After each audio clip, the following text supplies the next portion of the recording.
The playoffs are here, and you can predict the action all the way to the finals with FanDuel Predicts. Predict the spread, the total points, and even the game-winning moments that make the playoffs. Sign up and get a $25 bonus with FanDuel Predicts. Offered by FanDuel Prediction Markets, LLC, a registered futures commission merchant. 18-plus bonus is non-withdrawable and expires 7 days after receipt. Trading derivatives involves significant risk and may not be suitable for all investors. Manage your activity with their consumer protection tools. Restrictions apply. See terms at FanDuel.com/predicts/bonus-offer-terms.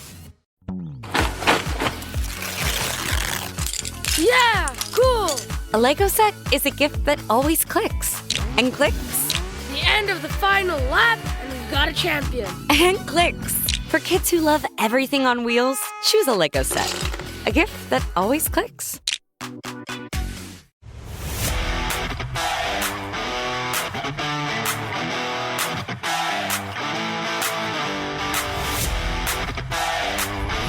This is the Joe Concha Show, weekday edition, sponsored by the Tunnel to Towers Foundation. Here's Joe Concha.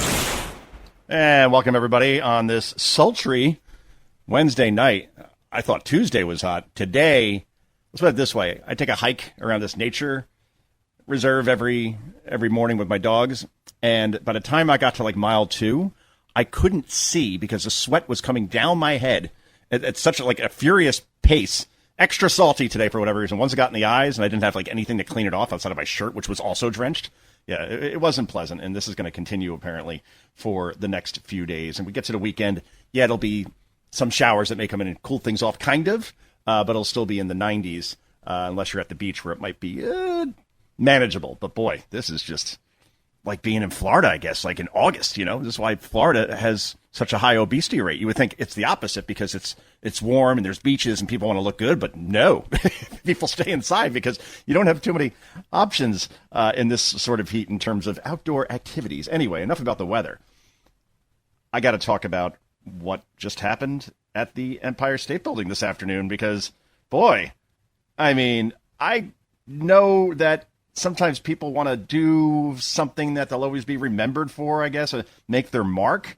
But today, you literally had 2 people climb up the Empire State Building. Now, the Empire State Building is something like 1,500 feet off the ground.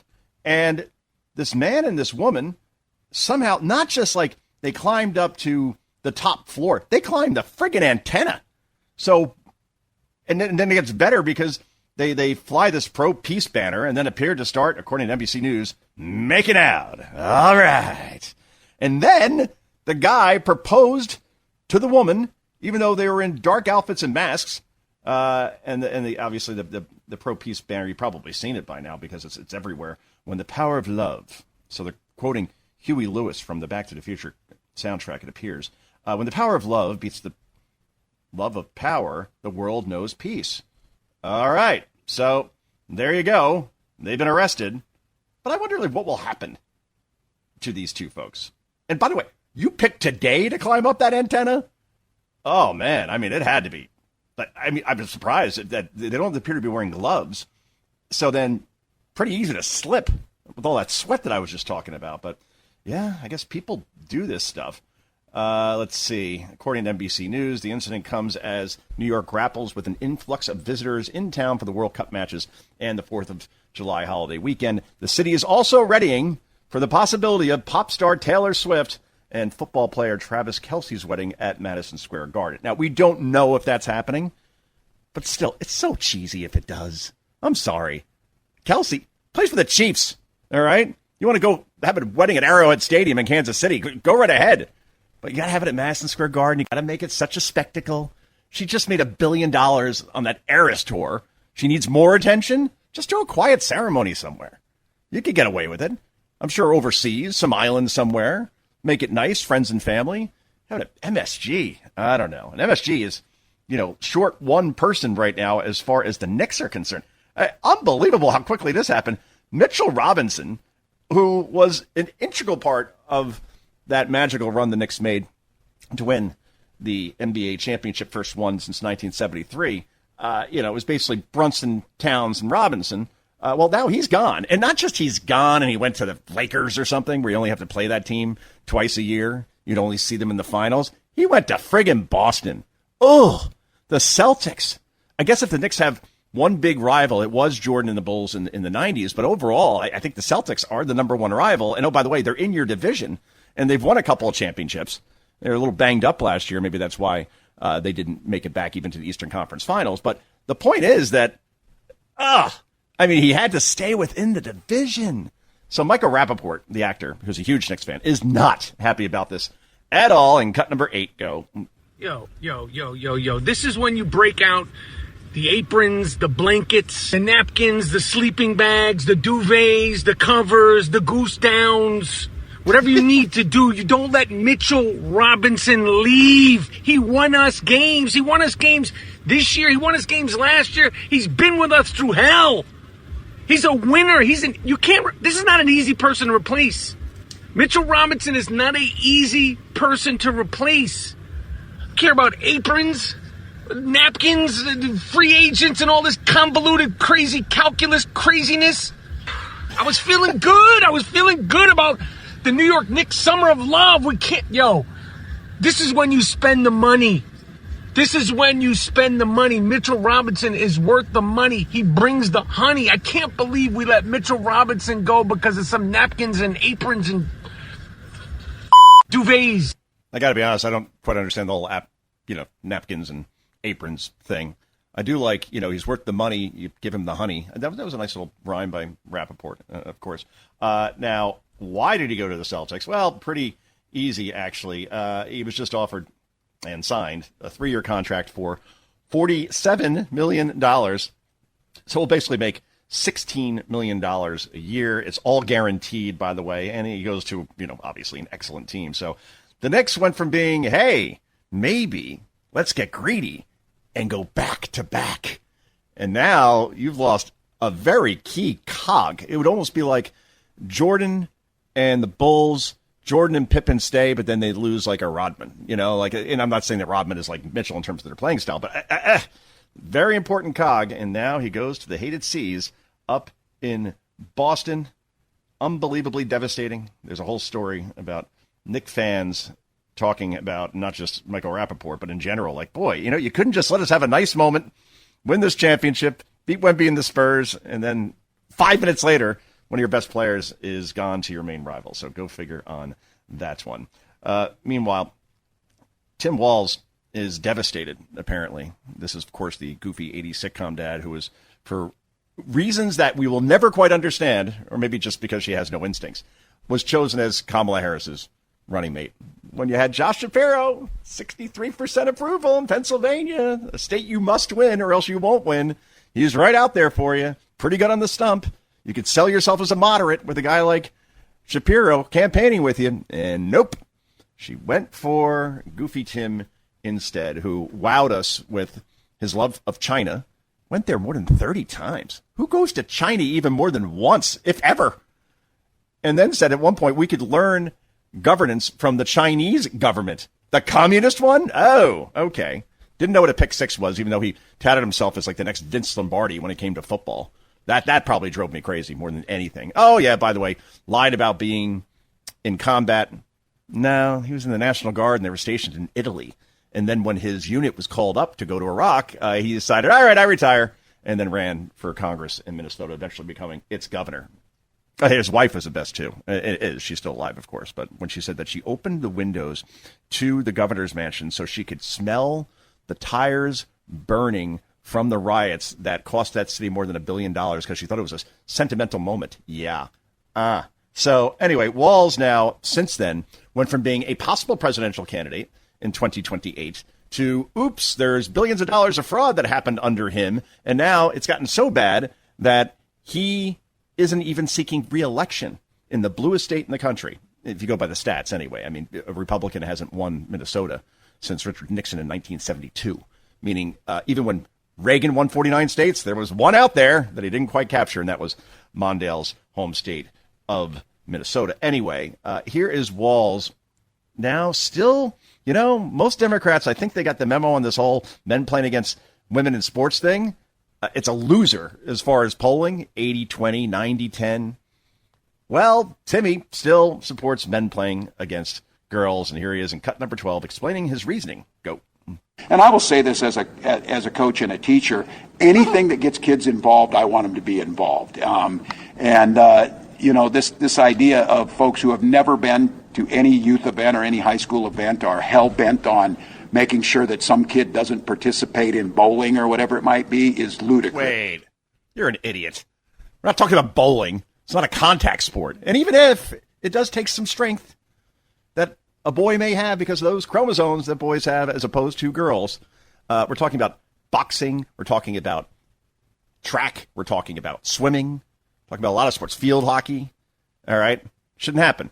And anybody with common sense agrees with this, but no, not Coach Walz, which, by the way, he was a volunteer coach. He wasn't a head coach. And the reason why he had to be a volunteer coach and not be hired is because he was caught doing 96 miles an hour while hammered. DUI. So, again, this whole Coach Walz thing they tried to sell during the campaign. Hilarious.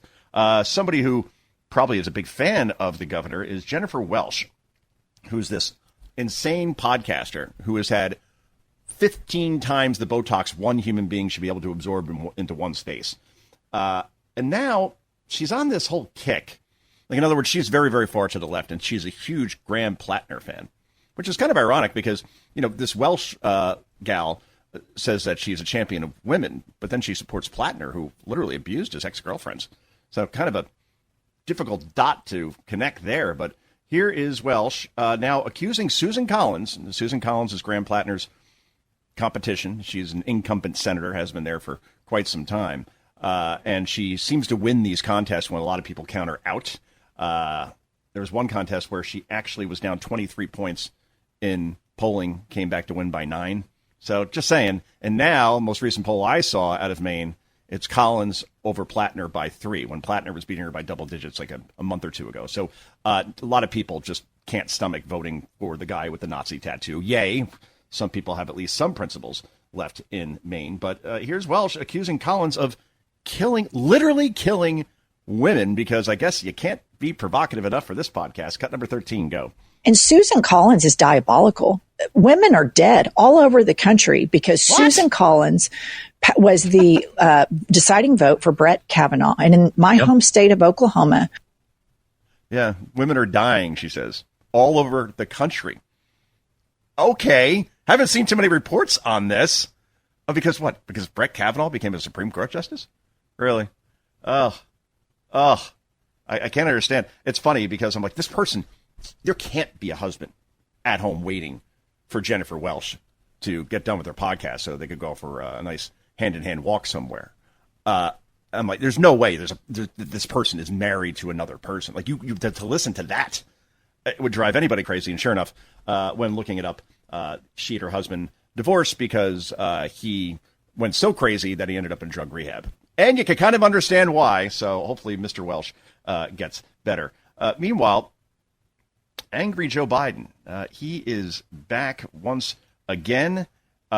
He did a speech recently, which again, I can guarantee you the Democrat Party is like, can you people please go away? The whole family, Dr. Jill, Joe, Hunter, stop talking. Stop reminding people of how horrible the Biden years were and of that big cover-up that a lot of Democrats have not forgiven the Bidens for, or Biden at least seeking re-election because his wife probably bullied him into it. What else can explain why he would go down that road and try to stay in the White House until he was 86 years old, and that's what would have happened if he won. Anyway, here's Biden doing a speech, and it goes exactly how you think it would. And cut number 15, go. Mar-a-Lago. We're the United States of America. There's nothing. There's really nothing beyond our capacity if we act together. So let's get up and fight back, God darn it. I love you. Thank you. What idiots, A, cheer that? B, then as he said, thank you, he did not know how to get off the stage again. And by the way, this guy, boy, you got some real brass balls to say that, oh, we have to stay and fight. Dude, you dropped out. You allowed George Clooney to pressure you out of the race, along with Chuck Schumer, Nancy Pelosi. They didn't fight then, did you? Nope, July 21st. Ruined my vacation. Cape May, New Jersey. I remember, I was going to leave my phone in the hotel room, We were on this like oceanfront hotel down near Cape May, a place called Diamond Beach in Jersey. And I was about to go out. My toes hit the sand. I got my nice wagon, got a book I wanted to dig into. And sure enough, my wife says, Biden just dropped out. And I said, all right, I got to go check my phone now. And sure enough, I get back there and the phone's already like 5 text messages from Fox. Hey, can you come on? Because I'm the break glass guy because I have a home studio. So if you need someone in a pinch, hey, can you get on the air, national television, in a matter of 2 minutes? I usually can do it. But this time I was at the beach and I had to do it through my phone instead. But, then the rest of that vacation, of course I have to go on the air. I can't say, sorry, guys, I'm away. It's the biggest story of the year, and I, can't come on to talk about it. So in my world, that was a bridge too far. Okay, before we go to break, here is a flashback of Joe Biden and angry Biden. There's several Bidens that we have had in our life, and this is towards the end, brain is turning the applesauce, and he's the old man yelling at a cloud or yelling at kids to get off his lawn. Yep, let's go back to these memories and cut number 14 go. Can you imagine looking at your child? We're changing people's lives.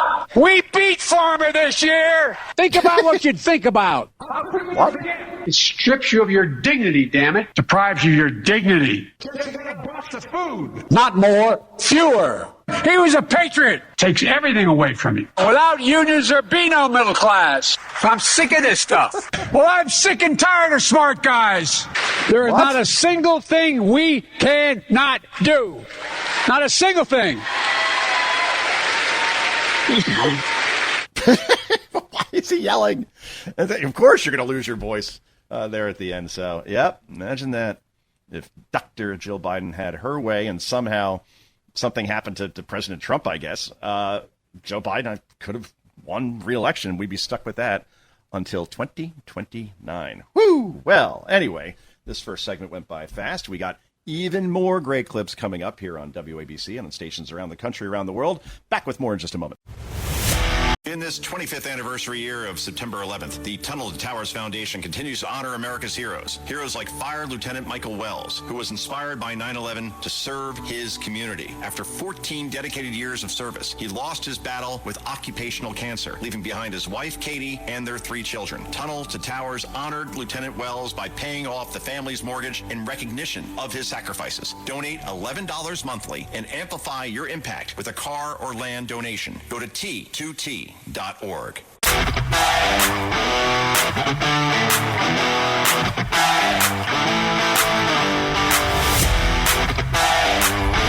This is the Joe Concha Show, weekday edition, sponsored by the Tunnel to Towers Foundation. Here's Joe Concha. And welcome back, everybody. So, if you live in the Jersey suburbs like I do, well, things are getting out of control as far as prices are concerned. More and more people escaping New York City, and instead of just going to Florida and being smart about it, or South Carolina, Idaho, Oklahoma, they're coming here instead. And you're looking at homes here that buyers are it's a complete bidding war, cold hard cash, like out of suitcases kind of thing. Let's put it this way. 42 Eastland Avenue in Maplewood, New Jersey. Nice town. It hit the market at $1.795 million. So 1.8 mil, right?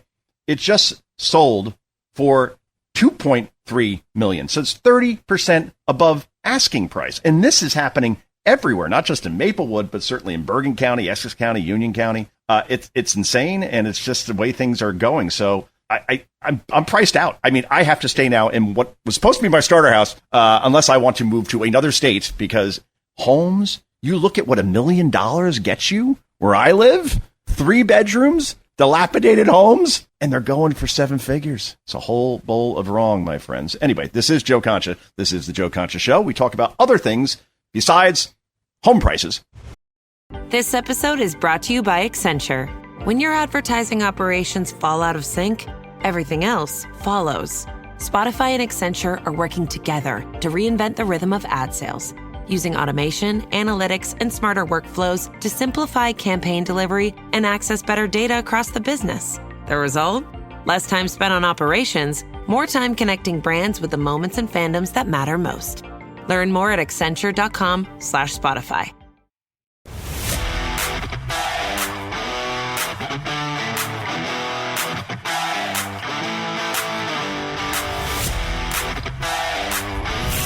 This is the Joe Concha Show, weekday edition, sponsored by the Tunnel to Towers Foundation. Here's Joe Concha. Welcome back, everybody. So, birthright citizenship. It is the dumbest idea ever. All respect to the founders who, let's put it this way, they could not possibly predict the way birthright citizenship was going to be exploited the way it is. And just the fact that no other country does what we do in terms of the generosity of, okay, if you have a kid here, automatically a citizen. So the Supreme Court, which you would think 6-3 conservative, shot down President Trump's initiative to end birthright citizenship, with Roberts and Coney Barrett being the linchpins here for conservatives. And just like Megyn Kelly said yesterday, she said, you know what? You got to respect at least Kagan, Sotomayor, and Ketanji Brown, because at least those justices will always give Democrats the decisions that they want.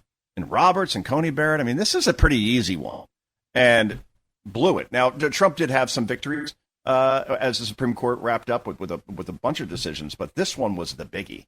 And boy, you could fix so many things in this country if you don't allow this rule to continue. And Alan Dershowitz, who knows a thing or two about the law, here he is with Megyn Kelly on birthright citizenships and his thoughts on the matter. Cut number 2, go. So this is a very interesting conflict between textualism and common sense. Look, let's start with birthright citizenship. It's the dumbest idea ever conceived of anybody. No smart person would ever put birthright citizenship in a constitution. Almost no other country in the world has it. All the examples that you've given and the others have given about people just being born in the country and then leaving, of course you're right. Birthright citizenship is stupid, stupid, stupid.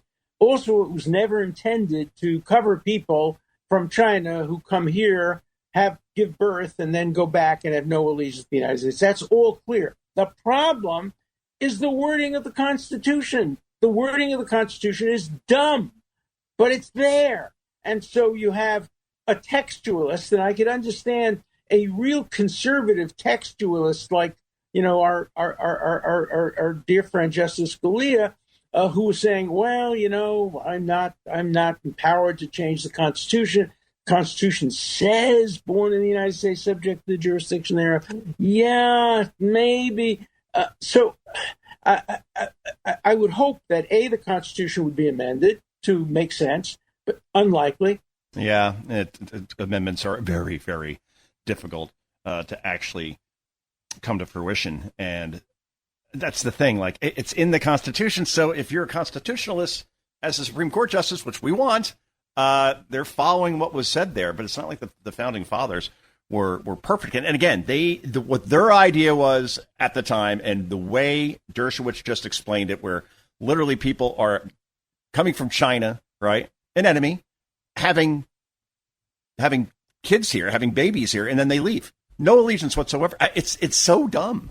And you would think that it would have been reversed, but no, it was not. And that is that. Meanwhile, Republicans, here's the thing. More and more, the polling I'm seeing, Democrats, whatever message that they're trying to get out there, it's two things. A, they'll make the country affordable again with socialist ideas, and not a lot of people are buying that, right? And then almost every interview I see with Democrats these days, the questions aren't tough per se, but it's a huge distraction for them when every single one that gets interviewed has to explain whether they support the socialists that keep winning in elections in New York City, and then one in Denver, in Colorado, earlier this week. And by the way, let's play Malat Kiros, okay? Because this person, she won in Denver's, I think it's her first district, and it's profoundly blue. Colorado used to be kind of a purplish state, and it certainly is now out of reach for any Republican. It's just become very granola, very liberal, kind of like a California, like if you don't like California but you still like skiing, then you go to Denver kind of thing. So here's the thing. Kiros, this person, 29 years old, actually believes that 9/11 was justified based on our foreign policy. And this person is going to represent the United States Congress. So more and more, you look at it, Ilhan Omar hates the country. This Malak Kiros hates the country. Daraliza Chevrolet, who will be representing a district in New York, hates the country. So, yeah, kind of interesting. The Democrats are going to hitch their wagon to this brand of anti-Semitism and anti-Americanism. That's not going to fly. It'll fly, again, deep liberal Denver, sure. Deep liberal New York, sure. Seattle, Washington, sure. Washington, D.C., sure. And when they have more candidates talking like this, like you're listening to the female Hassan Piker, cut number 7, go. Do you believe that the 9/11 terrorist attacks on America were the inevitable consequence of American foreign policy? Inevitable in the sense that we destabilized a lot of the Middle East, that forced people to believe that another act of violence was the only response. And again, just like I said before, our responsibility is to getting rid of those conditions that lead to violence in the first place. In other words, it's our fault that I guess we deserve to have 3,000 people die and have the Twin Towers come crashing down, the Pentagon get hit by a plane. Those poor people in Shanksville, Pennsylvania, who fought back so passionately. And she couldn't even couch it in any way, shape, or form. Nope. She believes it. And now she is going to be in the Congress, hand in hand, I'm sure, with Rashida Tlaib, AOC, and Ilhan Omar. That is absolutely guaranteed. Meanwhile, Democrats also have this problem with, opening the border for 4 years and 12 to 15, maybe even 20 million people coming into this country. And then when Republicans, who control the House barely, have hearings on illegal immigration and they invite angel moms. Angel mom, of course, is somebody whose son or daughter was killed by somebody who was in this country illegally. Well, it's going to sound and go like this, and I don't see how any Democrat can actually look somebody like this in the eye and say, we don't take any responsibility for this policy, which was intentional. This is cut number 11. It's pretty gripping. Cut 11, go. I understand that you're here for a reason. I don't understand why it's only the Republican side that cares about our American children. And I know that you're a mother. I know that you're a father. I deeply value that. But basically what you just did, what you said was, I'm so sorry for your loss. I have a daughter too. I have a son. I feel your pain. You don't.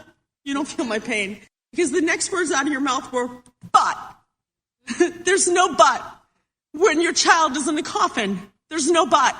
And I need you to understand that. And if you ever want to talk about it, I'm here. I'm going to buy you a bench. You can put that on the record. I'm going to buy Congress a bench. And they can come and sit and hold my hand and look me in the eye and explain to me why illegal immigrants are more important than my daughter. I really want to know because I don't understand. Well, obviously, that comes to the heart. I can only imagine that the hell that this woman, her name is Jessica Gorman, has been going through after her daughter, Sheridan Gorman, was murdered by an illegal in the country. And again, go back to the State of the Union. Donald Trump, president, looked Democrats right in the eye and said, stand up if you value American citizens over those who come into the country illegally. I'm paraphrasing, and not one stood. Not a one. So this is the direction of the Democrat Party. It is Thelma and Louise off the cliff kind of insanity, but they're doing it anyway. And now here's what's happening.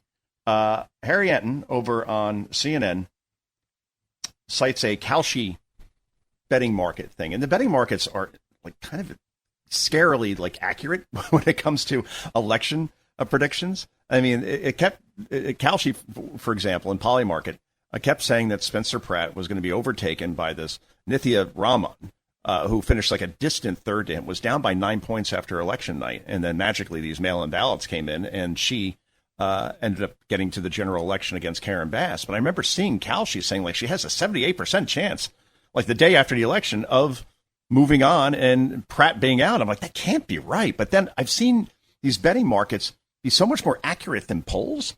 And you're like, boy, do they know something that we don't? Anyway, here is Enton talking about how Republicans now are increasingly favored to hold the Senate, and the margin's getting very wide. Cut number 3, go. Chance to win the Senate. The Republican chances, as you noted, John, the environment is getting a little bit better for Republicans. On May 1, Republicans had a 51% chance to take back the Senate. Now it's a 59% chance. Look, Democrats have a shot here. There are seats on the table, but the fundamentals are against them. And that right now, they're only one of the seats where they need to be. The mathematical problem is there for Democrats at this point. They simply put, have a statistical math problem. Big time. They have to flip 4 seats. And they would have to do it in places like Iowa. Ain't going to happen. Ohio ain't going to happen. Ohio's as red as like Alabama now at this point. So I don't see a Democrat winning there. They'd have to flip Texas, as I've said over and over on here. The Tallarico guy who believes that God is non-binary and that there are 6 genders and is really, really proud of being the first campaign to have the proper pronouns on its letterhead. Yeah, he ain't winning, and Graham Plattner is not winning in Maine as well. So Republicans end up gaining seats. So I don't see this whole take over the Senate, take over the House thing. And I was thinking about, like, you know, I'm off for the week as far as writing my columns, and I was thinking, what do I want to write about next week? I'm already kind of hungry to do it because I almost never take off. And I was thinking that if Democrats win back the House, which wouldn't be hard because they only have to flip 4 seats there, but we're talking out of dozens of contests, obviously a lot fewer congressional seats than Senate seats. All that said, if we have a situation where Dems take the House, but Republicans hold the Senate, they could block anything that Democrats try to pass. But you know that Dems are just going to go completely and totally nuts on the whole impeachment thing and the whole screaming and yelling thing. And I think it's going to reflect very poorly on their brand. If they're given power in one chamber, then can't get anything done, and then use all the time to try to, I guess, take out Donald Trump, which, again, even if they have the votes to impeach in the House, you still need 2/3 of the Senate. He ain't going anywhere. So it'll all be for show, and I think people will be like, this is all you got? This isn't making my life better. So I could see more and more that sort of scenario not being the worst thing in the world for a J.D. Vance or a Marco Rubio, just because you'll have a contrast. And then Democrats won't have the excuse, well, we're out of power. We're powerless to do anything. I think they'll show their true colors, even though they already are at this point. That's certainly for sure. Okay. Before we go to break, I think this is one of the great clips. Well, everything's great with Chappelle. I mean, he really is a comedic genius. He's definitely top 5 of all time. And here he is talking about how he decided to take his 2 sons and put one in a private school and one in a public school, just for the hell of it, to experiment to see how each one would turn out. And it's just funny stuff, man. Cut number 1, go. I got one son that goes to a public school, and his little brother goes to a private school. It's an experiment. I just want to see what's going to happen to him. Their school is it's a liberal school. It's the kind of school, there might be like 12 black students in the entire school. And I'm the only black parent. And none of the parents like me either. Not because I'm black, but just like they don't like how I roll. Because I be showing up late all the time, and I'm like in a Porsche and blasting music that they don't like. You know, the music be like, I beat to put me up. And I pull into the parking lot. Then I pull into like that handicap space. And then when I get out of the handicap space, they always want to say some passive-aggressive shit. Morning, Dave. Don't know if you noticed, but you actually parked in the handicap space. Huh? Yeah, you know what, Frank? I did notice. But who is this handicapped guy we're all waiting on that never shows up? I have to admit, I do that at my kid's school once in a while. It's not the handicap space. I'm not, that bad. But there is like a raffle winner space that's pretty nice spot. And I never see anybody park there. I'm like, and I don't even remember a raffle for that matter. So I wonder if like we did have like a, hey, if you win the raffle, you get like the best parking space kind of contest that went on well before my kids went there. But it seems like it's always empty. And I'm just thinking that maybe it's just they forgot to take down the sign. So I go there and I've yet to be spoken to. But now I've just said that on a popular radio network, and I'm probably going to hear about this. I have a feeling. Then again, it's summer, so everybody will forget about this conversation by the time we get back to September. Anyway, this is Joe Concha. This is, of course, the Joe Concha Show. We wrap this puppy up in just a moment.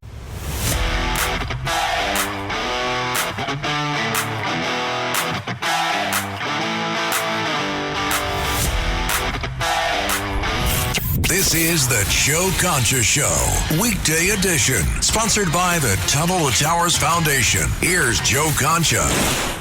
And welcome back, everybody. Actually, I want to do a little contrast here first. Elias, my producer, if you could play cut number 11. We're not going to play the whole thing, but I want to compare. Here we have an angel mom again. Jessica Gorman, her daughter Sheridan, was murdered by an illegal immigrant to this country. And here is just the passion and just the absolute, complete and total befuddlement. How is this a red, blue, conservative, liberal, Republican, Democrat issue? Everybody should support something like the Laken-Riley Act, for example, which almost every Democrat voted against. But yeah, let's play the first 10, 15 seconds here. And then I want to contrast that to Pramila Jayapal and how annoyed she was that we would have to hold hearings on this subject. So cut number 11 first, Elias, go. I understand that you're here for a reason. I don't understand why it's only the Republican side that cares about our American children. And I know that you're a mother. I know that you're a father. That's deeply good, value. Elias. Yeah, so why is it only Republicans that care about this issue? Now, listen to cut number 5 and Congresswoman Jayapal, a member of the squad, saying, why do we have to talk about this? This is so annoying. Cut 5, go. Unfortunately, this hearing is, it's the fourth time in this committee that we've had a hearing on sanctuary cities. The fourth time. And there's many other things that we could be doing other than this. Oh, yeah.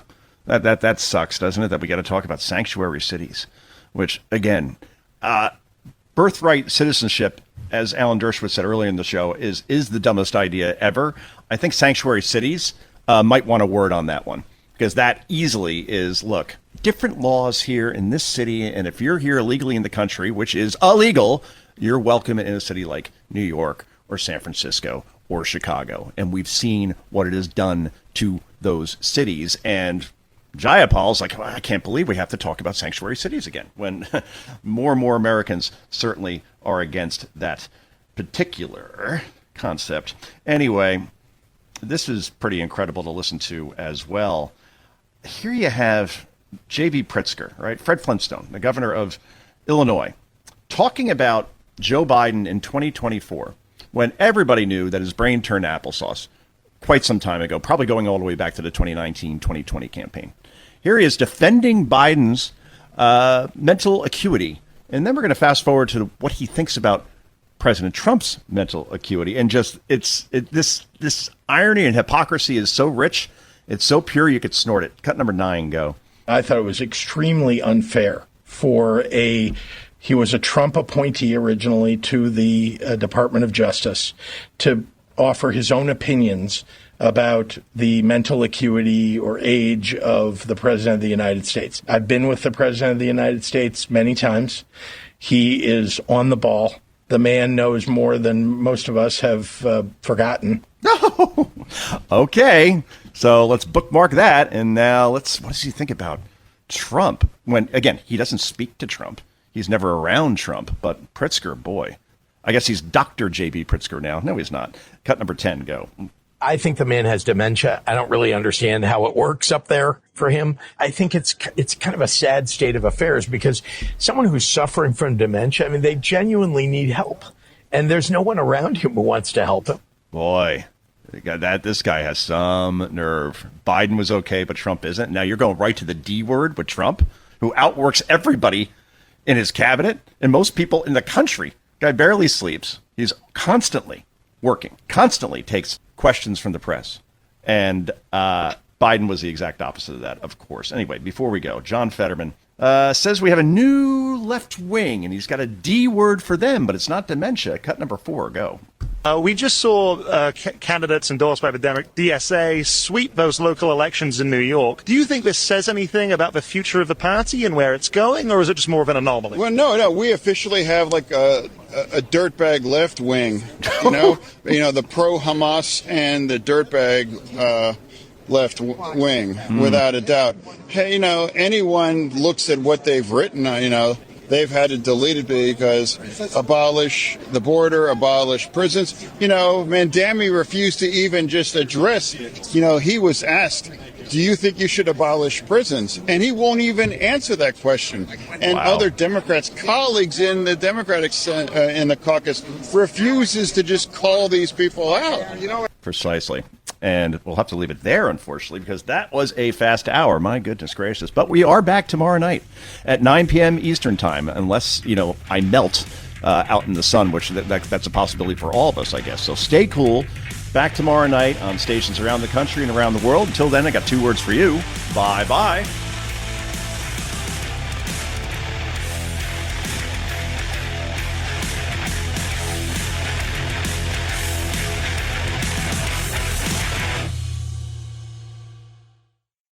Almonte's Key Food, proudly serving communities throughout Brooklyn, Queens, and Long Island for over 30 years. When you shop Key Food, you'll always find fresh products, great weekly specials, and exceptional personalized service. Visit at any of their Key Food stores at 8235 153rd Avenue, Lindenwood, New York, 935 Rosedale Road, Valley Stream, New York, and 6620 Avenue U, Brooklyn, New York.